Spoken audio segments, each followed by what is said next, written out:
Got it. Let me see. Michelle, where are you, Michelle? Michelle Morris. I know. I'm trying to look for you. Got it. I have you. All right. Right. All right. Welcome, everybody. Very quickly, Partner Research Network. We are Parent Training and Information Centers for Texas. We are funded by the Department of Education, specifically the Office of Special Education, and we provide free resources and training for parents with children with disability and youth with disabilities. Our mission is to empower and support Texas families and individuals impacted by disabilities or special healthcare needs. Who we serve, like I mentioned, parents of children with disabilities and youth with disabilities. We are in all the state of Texas. I'm part of the team project. So I'm in Region 13. I'm here in Austin, but we have a regional coordinator near to you in all the states. Our services are free, and this is the list that a lot of training that we have: in-person workshops, webinars, information and referral, one-on-one technical assistance, supporting the IEP meetings and our meetings. We do once a year a symposium, and we offer parent leadership trainings and youth leadership trainings. For today, your camera and your mic is off. If you have questions, please type it in the chat box and we will help you trying to answer your question. Michelle is going to help us. And we are recording this presentation. Usually Consolidated Planning Group, they have a YouTube channel and you can find recordings in there. And also we share these kind of videos in our Facebook page for Team Project. At the end of the presentation, you are going to receive a survey. Please help us with that. And we do not provide CEUs, but if you need a certificate of attendance, I can do one for you. This is my contact information. I will put it in the chat box. I think I already did, but I will double check that you have my information in the chat box. All right, I'm going to stop my sharing. And now I'm going to start my sharing. And now Michelle from Consolidated Planning Group is going to start our class today, our webinar about government benefits one-on-one. Yes, I just need to get this going. I know that sometimes it doesn't want to move. So before you go away, if you could let me know, are my slides moving, Veronica?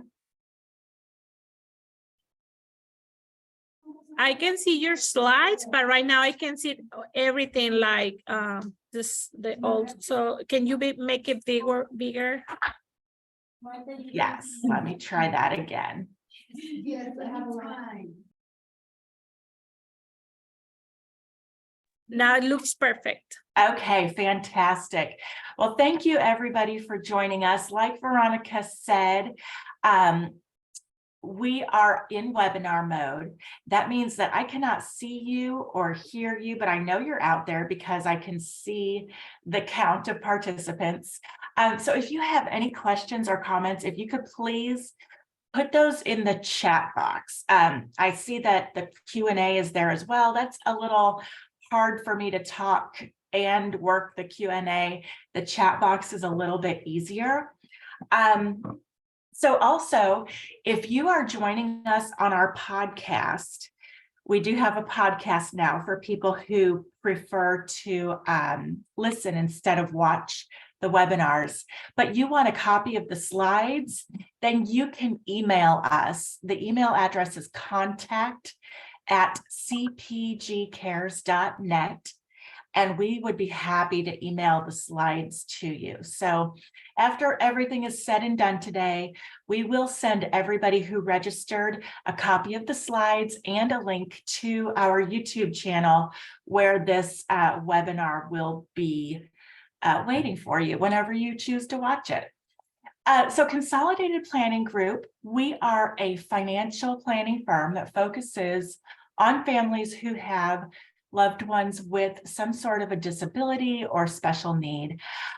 So we are special needs financial planners. We're located just outside of Houston, and we serve families all across the United States, mostly all across Texas.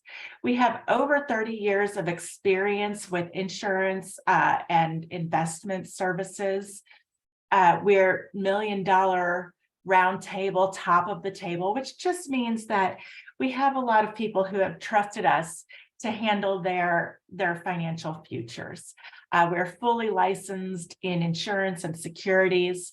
We are also members of the Special Needs Planning Academy and nationally certified, as Social Security advisors. So people come to us a lot for things like, let me get my info in the chat box. People come to us a lot for things like lifetime protection plans, transition planning, lifetime care plans, ABLE accounts. And of course, we take our duties to educate families and to advocate for families very seriously. You know, there are over 263,000 financial advisors across the entire United States, 263,000.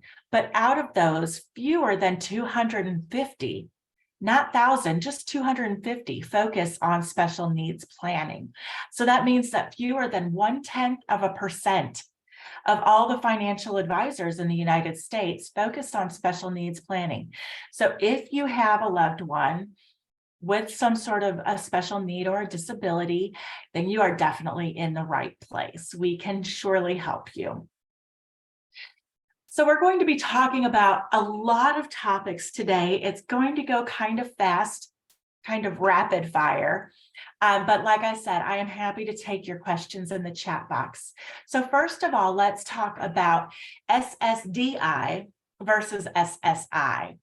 SSDI is Social Security Disability Insurance. This is through the Disability Trust Fund at the Social Security Administration. It's an insurance that you earn by paying into the Social Security Administration. You know, when you get paid, they take out those things on your paycheck, like Social Security and FICA and all of that. That's how you pay into it. Then after you've earned enough work quarters, you can draw benefits from the Social Security Administration if you have a disability. Now, SSDI is for adults who have worked and then they become disabled and they can start drawing their own disability, or maybe they became disabled as a child, but they were able to work anyway, enough to get their quarters, and then they can earn their own disability benefits. This is also for children of somebody who becomes disabled or retires or passes away. The child is the one who is disabled and they can't work. So the parent turns on their Social Security benefits, and then the child is able to draw benefits off of the parent's record because they have a disability. So they would be a disabled child or a disabled adult child and be able to draw those benefits. You have to have that disability and you have to have worked, or someone in the family line has to have worked to earn those benefits. SSI is different. Now, this is supplemental security income. It's still through the Social Security Administration, but it comes from a general tax fund, a general tax revenue, not the same place that SSDI comes from. It is a needs-based public assistance program, and it doesn't have, nobody has to have a work history to be able to get SSI. It pays disabled individuals who cannot work and have limited income and they have a disability, okay? So this is someone who, this is your child who turns 18, they've never worked, they haven't qualified before for SSI because when your child is not an adult, when they're underage, the Social Security Administration is going to look at mom and dad's assets and income. Okay, and then when your child turns 18, all of a sudden, in the eyes of the law, they become an adult, even though they're still our babies. They become an adult in the eyes of the law, and the Social Security Administration looks at their income and assets only. So as long as they have limited income and assets and they can't work, and they can prove that they have this disability, then they would get SSI benefits. So in order to get SSDI or SSI, you have to have a physical or mental impairment or both. The disability has to last at least 12 months or result in death. It has to, be a long-term condition, okay? They take into consideration age, education, and past work activity. And you have to be unable to perform substantial work activity. So what do they mean by that substantial activity? So the number here, we have the number for 2022 and the updated substantial gainful activity amount for 2023. So let's look at 2023. That amount is $1,470 a month. There's a little more, $2,460 if there is also blindness. So if your child is working, they can work, but maybe they can't work enough to support themselves. $1,470 is the amount that the Social Security Administration says, okay, if they can make more than $1,470 a month, then they're not really disabled. They can earn enough to live off of if they can make that much money. Now, if they are making money but making less than that, they can still receive benefits, but those benefits will be reduced. SSI uses this amount as a measure of work when you're initially applying, and SSDI checks on that amount throughout the whole life of you claiming the benefit. So starting January 2023, the amount that SSI benefit can be is $914 for an individual. So if your child is receiving SSI, they should be getting $914 a month if they're not working. Now, if they are working, like I said, that amount can be reduced a little bit. But if your child is not working and they're not getting $914 a month, there could be some additional paperwork that you can send in or something like that to get that full amount. If it's a married couple and both husband and wife or both spouses are disabled, that amount goes down to $1,371 a month. All right, I don't know why they didn't ask me when they were making up these rules. It kind of feels to me like they're penalizing disabled individuals from getting married, but I'm not in charge of that, so this is the rule for now.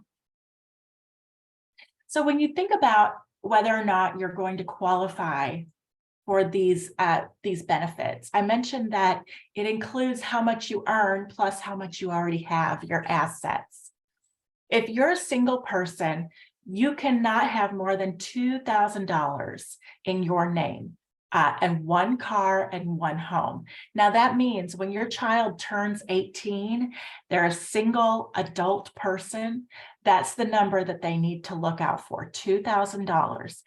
They can have money in an ABLE account or in a special needs trust, just not in a bank account that is theirs.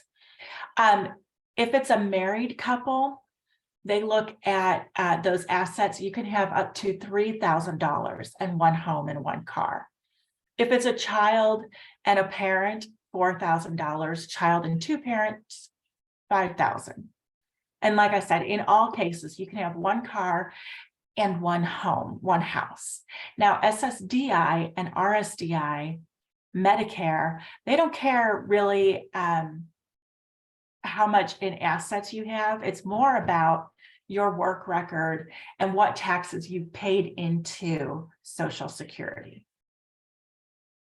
The blue book is a place that you can look and you can see whether or not your child would be deemed disabled under the eyes of Social Security. So they use this to look up different disabilities, different diagnoses, and see if that determines, a disability. So you can click on this link and look up whatever your child or loved one has been diagnosed with. And it will help you understand what you need to show to prove that there is this disability. Okay, and there are a lot of links throughout this webinar today. You're going to be able to click them when they come to you later on today in the form of slides. And we do a very, very thorough job of trying to make sure that every single link works, but they don't always. So if one of the links does not work, please let me know. So I see that we have a question.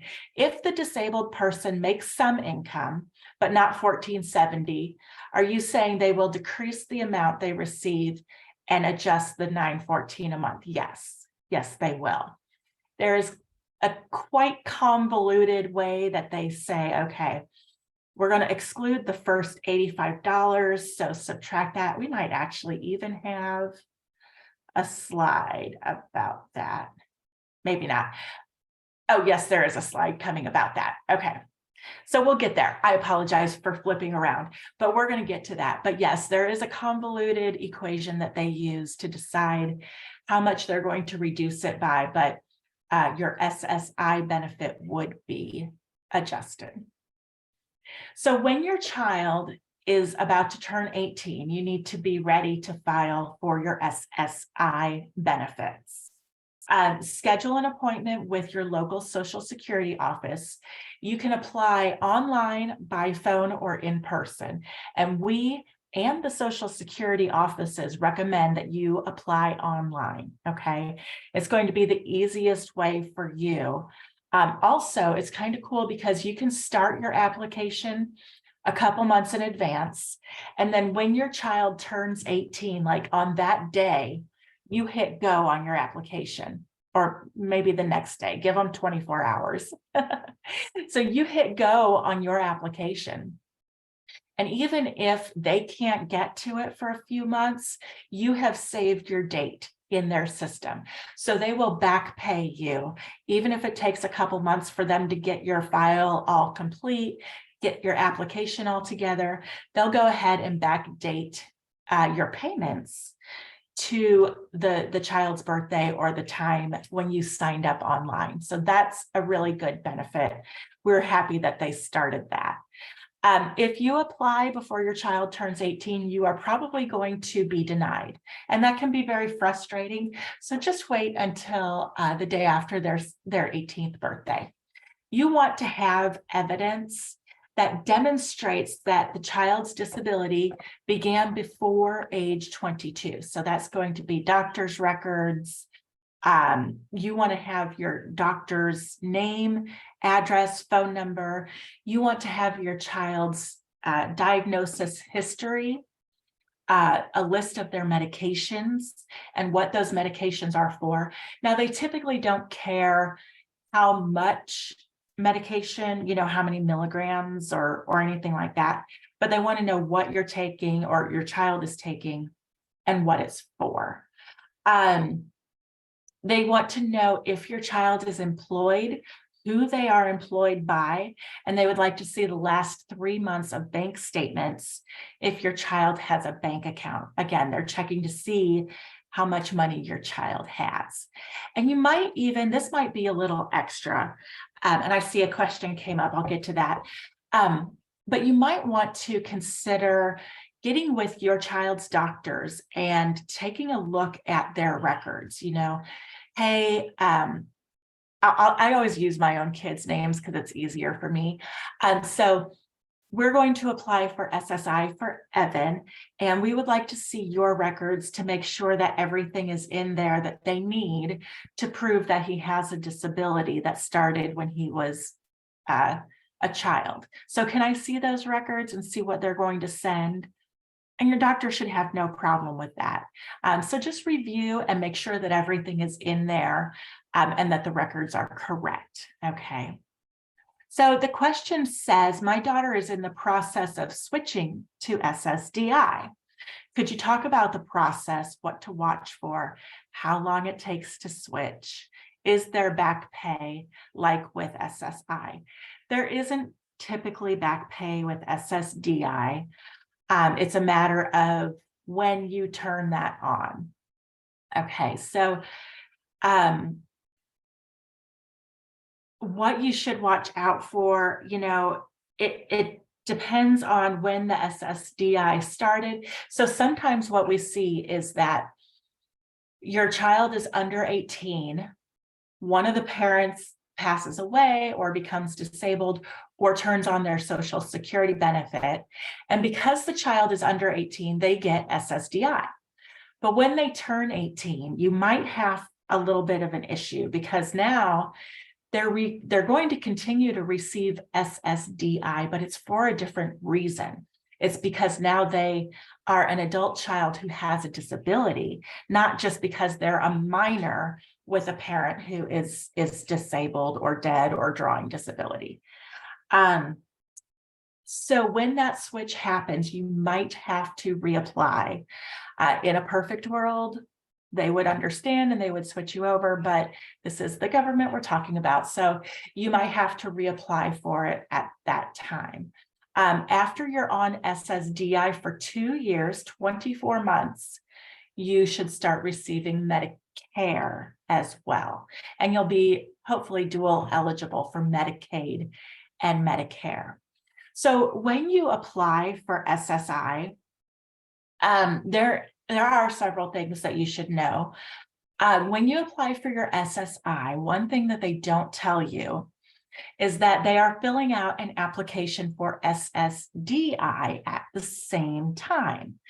So they don't really discuss this, but you are applying for SSI and SSDI at the same time. Most people are not going to qualify for SSDI because the parent isn't drawing benefits or because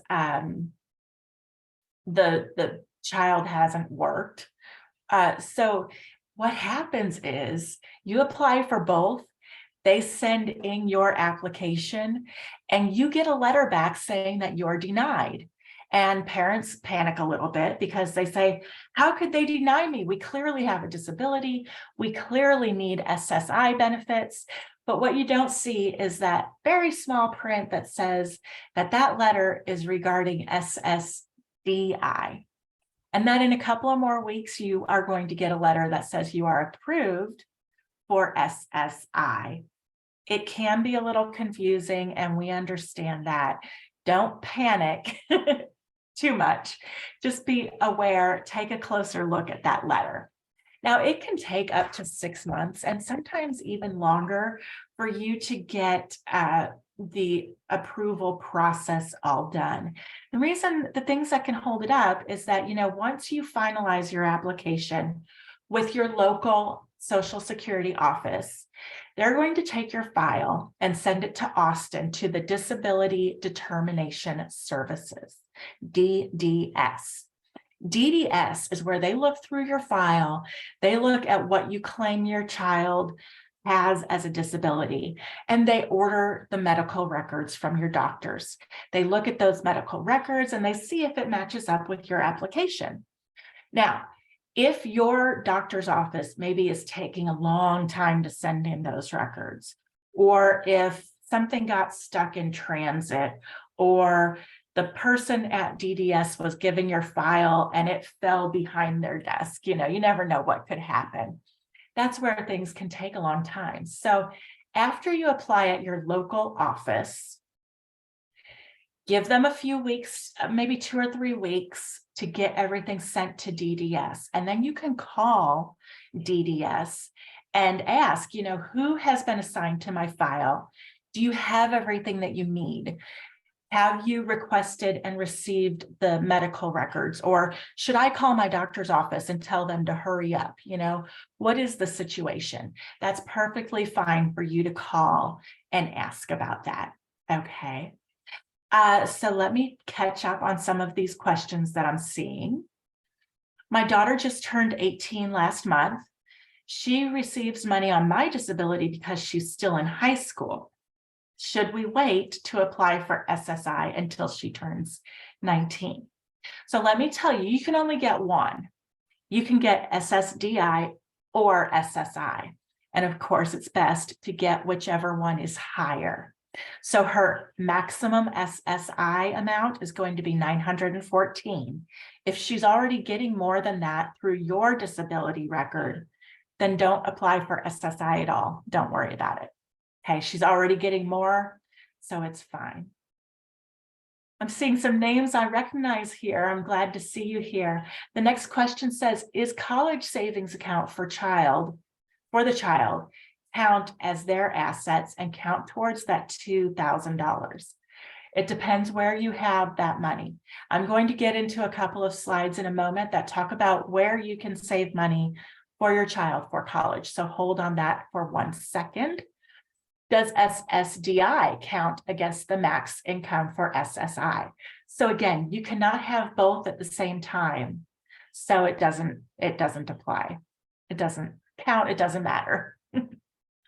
So when you send in your file to your local Social Security office, they do have a list of disabilities that they call a presumptive disability, basically saying, if you have one of these things, you're pretty much just going to get in. It's going to be a little bit faster. We can pretty much go ahead and say, yes, you check the box. You can check this link about what is on the list of compassionate allowances or presumptive disabilities. And here are some of those things. If you're totally deaf or totally blind, if your leg has been amputated at the hip, cerebral palsy or muscular dystrophy, if you're confined to a bed or a wheelchair or walker or crutches, you don't have mobility without those things. Now, they're not talking about like you just had surgery and you're going to be on crutches for a couple months. We're talking about long-term things here. If you've had a stroke and you have difficulty because of the stroke, if you have Down syndrome, if you have an intellectual disability where your IQ is low, like 70 or 75 and below, things like that. If you need help with self-care activities, with two self-care activities like transferring, bathing, toileting, eating, dressing, those are the kinds of presumptive disabilities that they're talking about.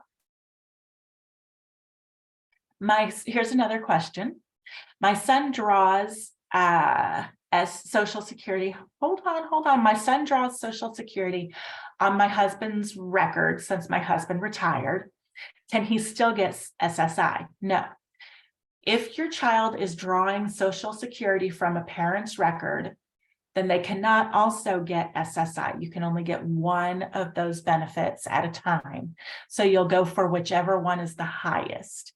If they're not receiving $914 a month, then go ahead and file for SSI.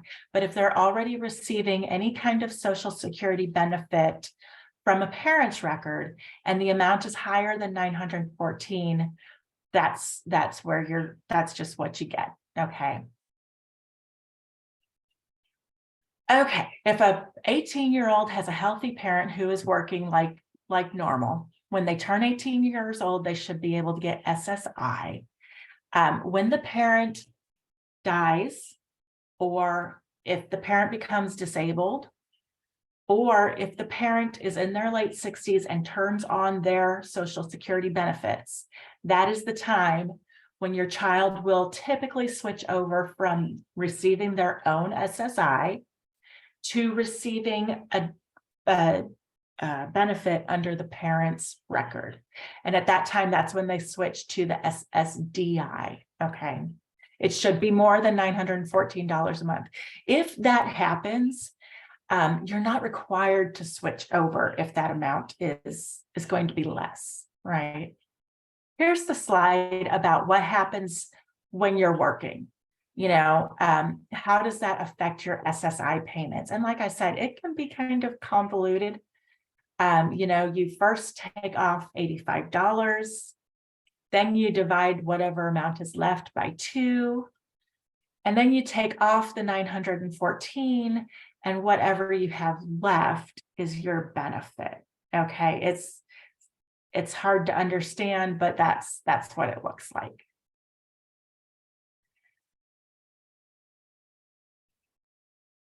Okay, if the child gets more money on SSDI, are there limits on earned income and resources? Okay, if you're receiving SSDI, there is not a limit on what your child earns or on their assets, because it's based on the work records, the Social Security history. It can take a couple months to switch from SSI to SSDI, and I don't think they're going to back pay you on that. They might. In a perfect world, they would. But sometimes you might have to argue for that. Be the squeaky wheel for your child. Okay. Another facet of the benefits that you need to think about is the student earned income exclusion. Okay, so this is for a loved one who is under age 22. They're attending school regularly. Then they will exclude more of their income. So if your child is in school and working, they will be able to make a little bit more money and not lose their benefits. Okay, now they don't consider, for a child who has a disability, they don't consider a full regularly attending school the way that other parents would. So for my child, I don't think of 12 hours a week in high school. That's not regularly attending school to me, but for the Social Security Administration, that's enough. So if they're in college or university, at least 8 hours a week, in middle or high school, at least 12 hours a week, or in some kind of a training program or a course, or even homeschooled. As long as they're in school for at least 12 hours a week, then they're working, then they can get this exclusion on some of that money. So that's a nice benefit. This is something more on your taxes and that kind of stuff. You have to ask them for this. They're not ever going to automatically give you that earned income exclusion. So when you call the Social Security office, if your child is in school at least 12 hours and they're working, let them know that you would like the student earned income exclusion. And like I said, this is confusing. I get that. That's why we're going to email you this recording and these slides later on today, so you can take a look back. And of course, at that point, if you have more questions, you can always reach out to our company. So we've already talked about the Blue Book, which tells you how to show that your child has a disability and what disabilities they need to have to be qualified. The Red Book serves as a general reference source to find out about the employment-related provisions of the Social Security Disability Act and the SSI programs and all of that. So if you wanted to look up, how much can my child work and how exactly does all that compute, this would be a great source for you, because like I said, it's quite convoluted at times. Okay, how does child support affect your benefits? It can be a very important factor. You could lose your benefits, your child could lose their benefits over child support. So let's say that child support is a thing in your life, you've divorced, and child support is going to continue for your child beyond age 18 because they have a disability, which is common. That child support needs to be redirected to a first-party special needs trust. Now, if both spouses agree and sign off willingly, this is not a big deal. You just go to the judge, talk to your divorce attorneys that you've already worked with in the past. You already know them. You go to the judge and you say, hey, we just need you to sign off on this saying that this money is going to be redirected to a first party special needs trust, because if that child support money goes directly to your child, because once they're 18, it's their money, that's going to be counted as income against them. So you don't want that. You want it to go to a first party special needs trust. Not very difficult. And if you're in the process of going through this, it's actually easier to do it when you're negotiating and you're going through the divorce proceedings. Just put that in there, that starting at age 18, the child support monies are going to be directed to a first party special needs trust. Okay, so RSDI, this is another name for SSDI. This is when the parent starts drawing some kind of a benefit from Social Security. The parent has worked and earned their credits, and their child is over age 18. They have a disability that started before age 22. They're the dependent of this insured worker parent. Now, if your child gets married, this is another place that kind of personally rubs me the wrong way, but they didn't ask me my opinion. If your child gets married, they will not be entitled to your benefits anymore. I'm sorry, that's just the way it is. And if your child has worked previously and has started their own Social Security record, they will not be able to draw from the parent's record. They have to, if they've started getting enough that they're making their own Social Security record, they have to wait until they get enough credits to claim their own. Okay, that's that gross earnings per month they're looking at. So this slide is all about drawing from a parent's record. I think we've talked about that enough. When the parent applies for their own benefits to be turned on, then the child gets half of that benefit. It does not take away from the parent's benefit. It's an additional amount. 24 months after you start receiving those benefits, you become eligible for Medicare. When the parent passes away, the child's amount goes up to 75%. Okay, and they pay that for the rest of your child's life. They get this income. Okay, so it can be a lot. It could be very, very helpful in sustaining your child. Now, there could be maximums, family maximums. So you have one parent that passes away and they have spousal benefits or widower's benefits. They have a child with a disability drawing benefits. That should be fine. But what if they have 2 or 3 kids who have disabilities trying to draw benefits and a spouse? You could run into your family maximum, and they might have to cut those benefits down a little bit. So you might find that the total benefit is not actually 75%. That could be why. To do this, you need to file your application, be found to be medically disabled, be fully insured, and not working or working less than that $1,470. Okay.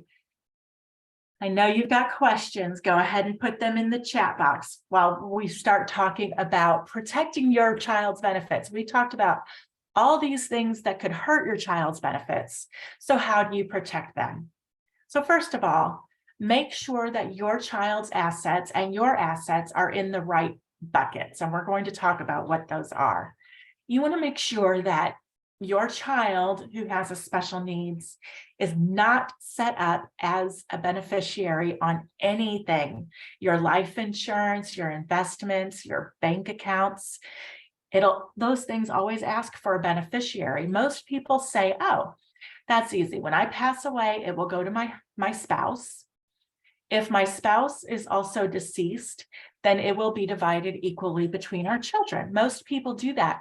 But when you have a child with a disability, that will take away their other benefits. So what you need to say is,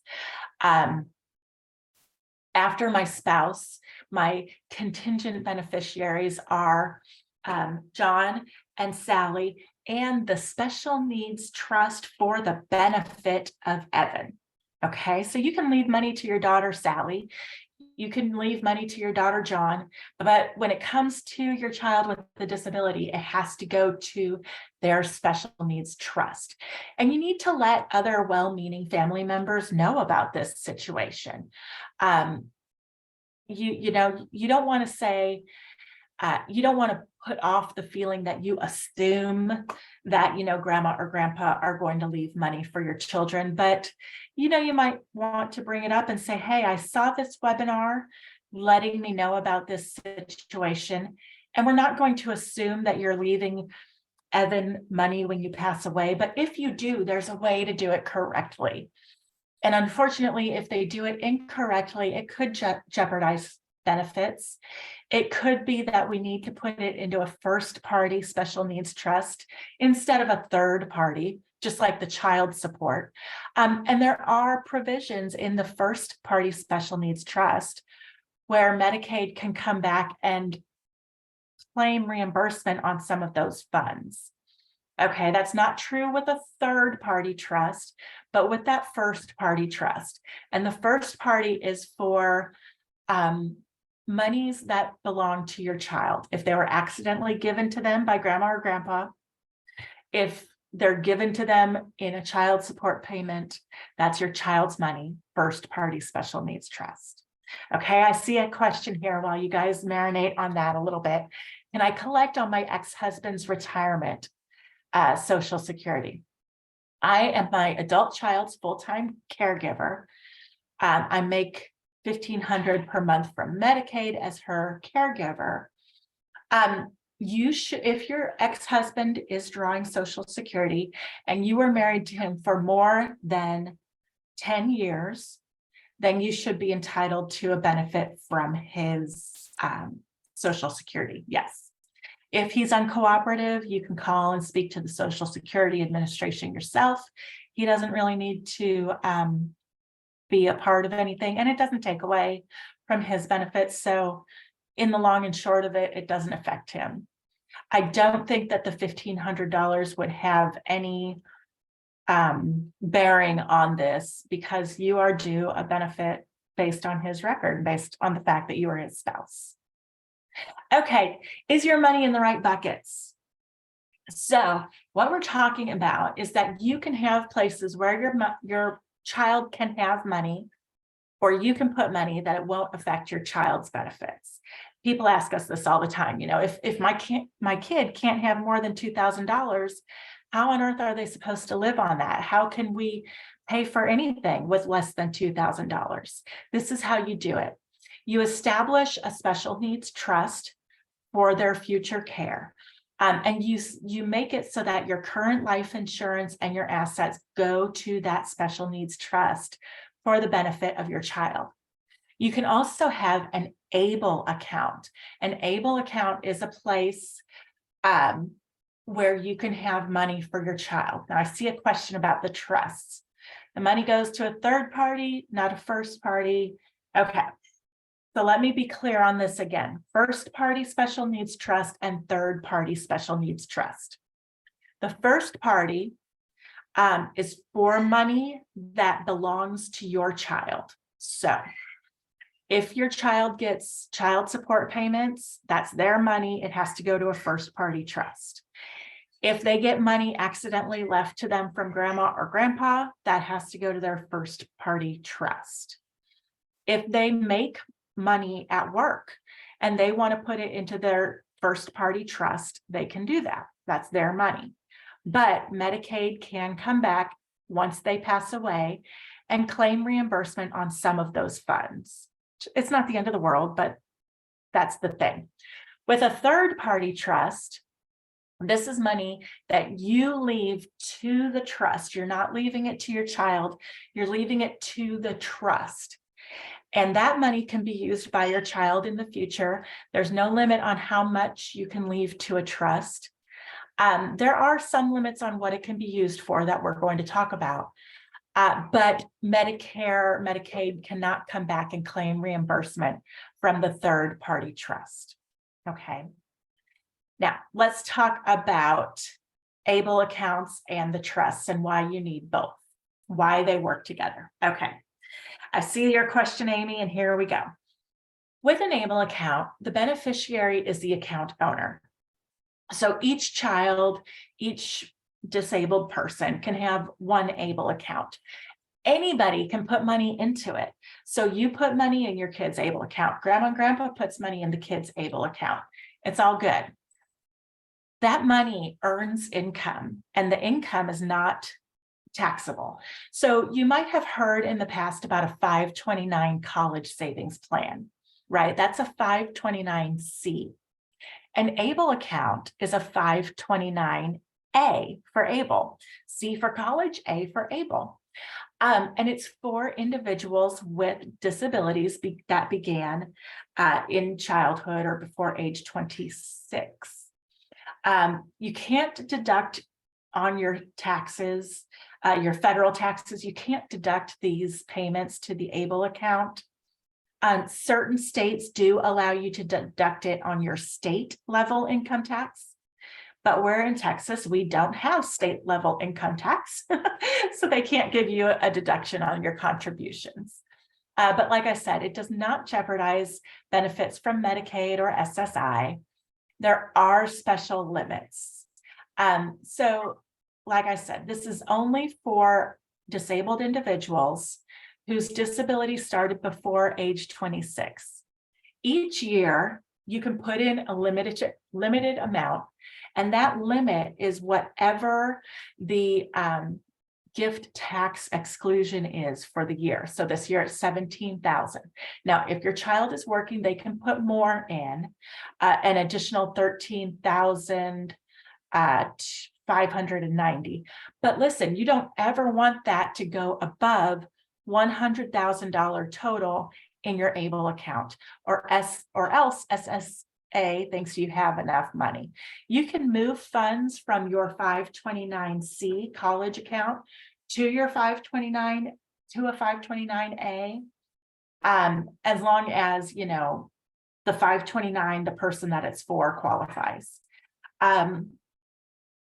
An ABLE account, the great thing about an ABLE account, even though there are limits on how much money you can put in, there is also that same Medicaid payback clause in an ABLE account. So those are two cons, I guess, if you want to say, two negatives to the ABLE account. There's a limited amount you can put in each year. There's a limited amount you can put in total, and Medicaid can come take back some of that money. But the good thing is that you can use your ABLE account to pay for anything that can be construed as achieving a better life for your individual with a disability. Okay, whereas with the trust, you can put as much as you want in a special needs trust. You can put as much as you want. Anyone can put money into a trust. But okay, here's the thing.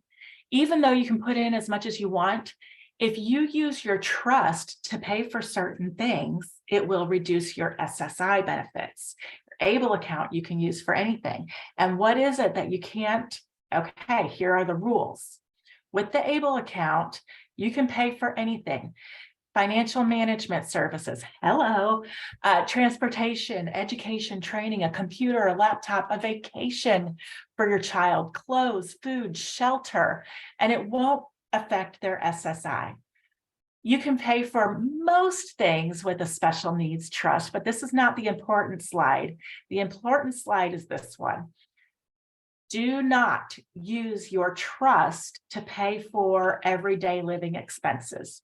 Rent, mortgage payments, food, clothing, utilities, cash, things like that.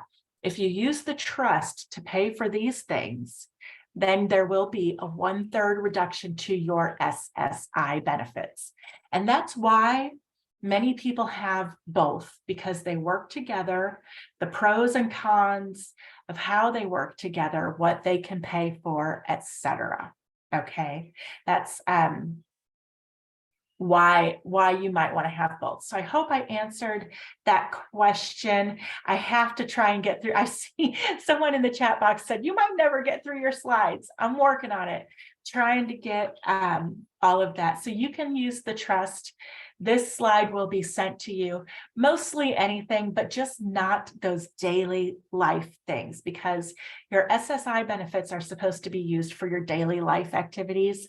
That's why if you use your trust for that, they'll say, oh, you don't need so much money. Okay, let's get through some more. I'm going to power through and get to whatever questions come up at the end. Okay, so we are here to help you plan for the future when you can no longer take care of your child. Planning earlier is always better because you have more time to make a bigger impact through compounding interest and time. We want you to think about options beyond high school, vocational options, educational options, transition programs, day hab, residential care communities, things like that. Please don't just automatically say, oh, their sibling is going to take care of them, because that can cause some friction on both sides. You know, the sibling might feel a little bit resentful that they have to take care of their sibling. You know, it's an obligatory relationship. The child with a disability might feel resentful towards their sibling. You know, you're not my parent. You shouldn't have control over me. It can go both ways. Okay. We do webinars on topics like these on the screen several times a week. They are always free. They are always loaded to our YouTube channel. And this link, when you get these slides, you can click on this link to take you to a listing of all of our upcoming webinars. So if you have questions related to special needs planning, we truly are the experts in the Texas area. Like I said, we're located just outside of Houston, but we work all across the state and all across the United States. Because you registered for our webinar today, you gave us your phone number and email address. You see these smiling faces on the bottom row here. This is our fantastic support staff. They help with marketing and setting appointments and filing paperwork. They are going to be calling you and emailing you to try to see if you have any questions, or if you would like to sign up for a free consultation to ask us more questions. Please don't hang up on them because they're super sweet. You don't want to be mean to these kind faces. If you would like for us not to call you, you can go ahead and schedule your own free consultation by yourself. You can use the QR code, or you can call or email. Again, if you're listening on our podcast, you can call us at 281-690-1177 or email contact@cpgcares.net. And there are links here on the slides to our YouTube channel where we put all these webinars, our Instagram, our podcast, and our Facebook page. Also, our website is consolidatedplanninggroup.com.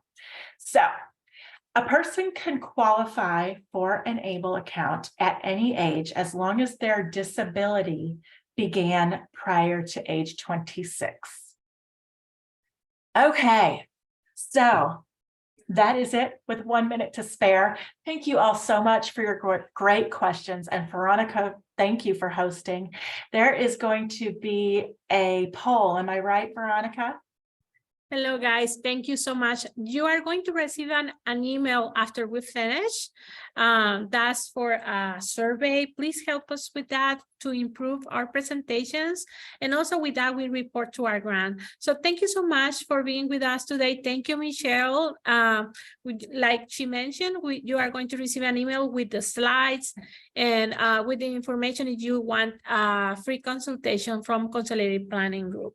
So yes. Thank you so much for everything and have a great afternoon, everybody. Wonderful. Thank you all so much for taking the time to be here today.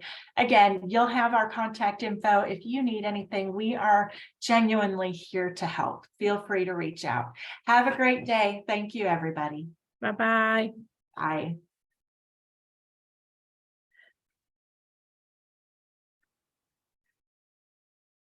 See if I stop the recording. Okay.